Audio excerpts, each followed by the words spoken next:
Good morning সবাইকে সবাইকে ছুটির দিনের অনেক অনেক শুভেচ্ছা। তো সকাল সকাল সমস্ত কাজবাজ হয়ে গেছে, আর এখানে জলে একটু ডেটল দিয়ে নিচ্ছি, কারণ জামা কাপড় কাচা কমপ্লিট। এবার এগুলো ডেটল জলে তুলে তুলে আর জামা কাপড়গুলো মেলবো।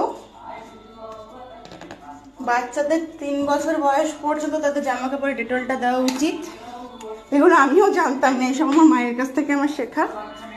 তো ওর বাবা তো বেরিয়ে গেছে সকাল সকাল, এই দুটোকে খাইয়ে দাইয়ে এই যে রেখে এসেছি, কিন্তু ছোটটা খুব তাও কাঁদে, থাকতে চায় না, ও মার কাছে আসবে না। দাদার সঙ্গে আমি জামা কাপড়গুলো মেলে আসি, বাবা একটুখানি থাকো।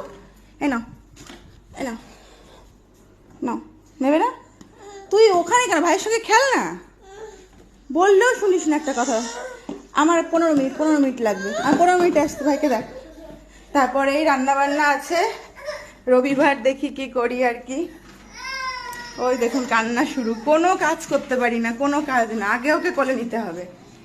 তো জামা কাপড় এই যে ধোয়াধুয়ি সমস্ত কমপ্লিট, সব কাজ বাজ হয়ে গেছে, এখন এগুলো মেলবো আর রান্নাটা বাকি, ব্যাস।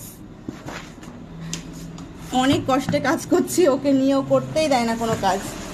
সকালে না বেশ রোদ্দুর ছিল, ওই জন্য এক গাদা জামা কাপড় ধুয়ে দিয়েছি। এখন দেখছি ও মা কি অবস্থা, রোদ আর মানে কি বলবো, মেঘ পুরো মিক্সড করা, মনে হয় বৃষ্টি হতে পারে, গুড়ি গুড়ি হয়তো মেঘলা আছে আকাশে।